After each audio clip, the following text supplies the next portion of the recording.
Nous sommes enfin rendus à l'étape de mettre la poudre dans la douille où nous avons posé une amorce. La première étape est de trouver les quantités de poudre suggérées par les autorités compétentes en la matière, d'y aller de façon progressive et sécuritaire. Prenons par exemple le calibre 308 avec un boulet de 168 grains fabriqué par la compagnie Sierra et une poudre très populaire, la Varget. À noter qu'en règle générale, toutes ces données sont pour une longueur de balle de 2,8 pouces et un canon de 24 pouces. C'est un détail à vérifier lorsqu'on consulte ces tables. Varget nous dit 42 grains minimum, 46 grains maximum. Sierra nous donne un minimum de 38,7 et un maximum de 43,5 et Nosler nous dit 42 à 46 grains.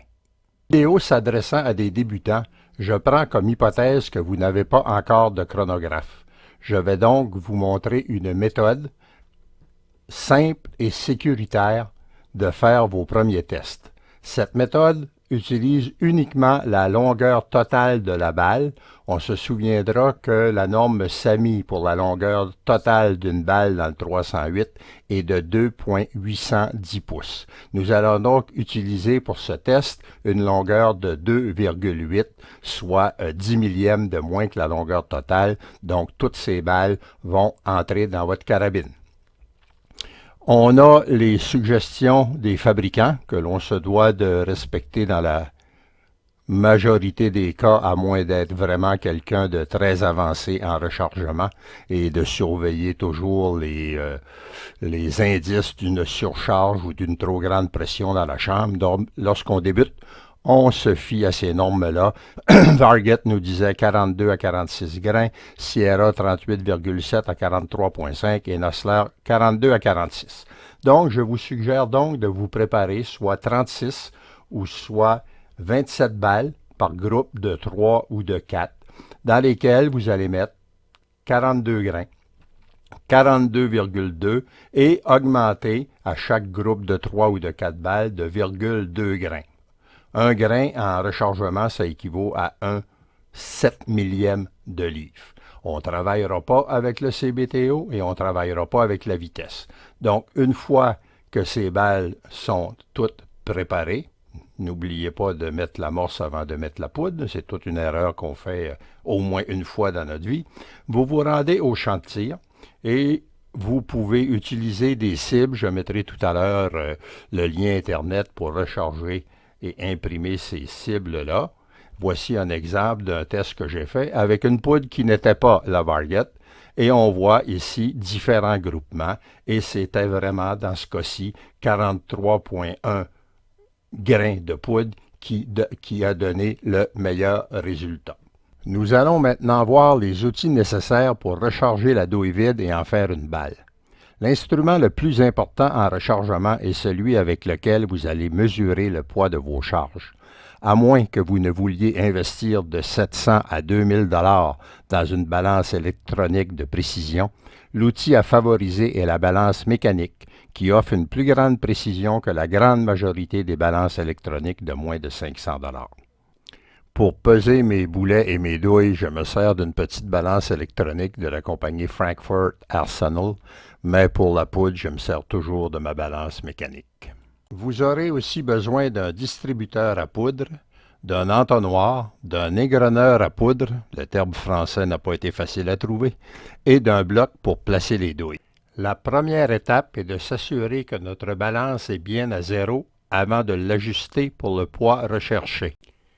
Après avoir placé une charge de poudre dans la soucoupe à l'aide du distributeur, je la place ensuite sur la balance et me sers de l'égreneur pour me rendre à la charge recherchée.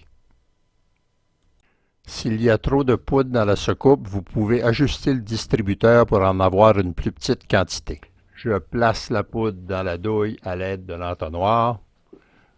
J'y place le boulet sur le dessus de la douille et nous sommes maintenant prêts à asseoir ce boulet avec la matrice conçue à cet effet. Comment ajuster la matrice servant à asseoir le boulet lorsque vous l'installez pour la première fois? Vous dévissez complètement la tige centrale. Vous mettez une douille vide que vous avez déjà réduit le headspace, coupé à la bonne longueur, etc. Vous mettez une douille vide dans votre presse. Vous abaissez le bras. Et là, vous vissez jusqu'à ce que la matrice appuie sur le collet de la douille. Une fois que c'est fait, vous relevez le bras, qui passe à 1 millième de la caméra, et vous dévissez d'un tour complet.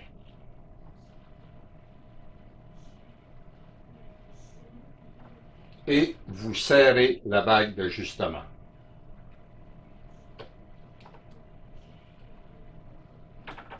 Maintenant, vous prenez votre balle chargée avec son boulet. Vous abaissez le bras.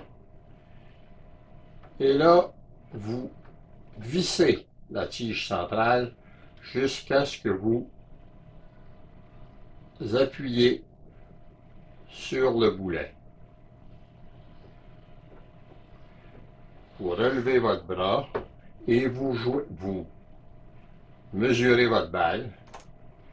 Vous jouez avec l'ajustement, très peu à la fois. Vous abaissez le bras, vous mesurez votre balle jusqu'à ce que vous arriviez au résultat recherché. Voyez-vous, dans ce cas-ci, je suis 1 millième trop bas. J'ai un peu trop vissé la tige centrale.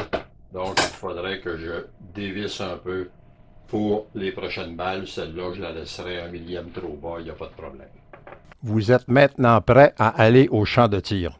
Voici un site Internet où vous pouvez télécharger gratuitement et imprimer plusieurs types de cibles. Je vous souhaite de la précision, du plaisir et vous invite à regarder mon prochain vidéo qui traitera d'une méthode de développement d'une charge optimale ne nécessitant que 10 balles, mais pour laquelle vous devrez utiliser un chronographe et un fichier Excel. Si ce petit vidéo vous a plu, n'hésitez pas à cliquer sur j'aime sur cette page YouTube et je vous dis à la prochaine.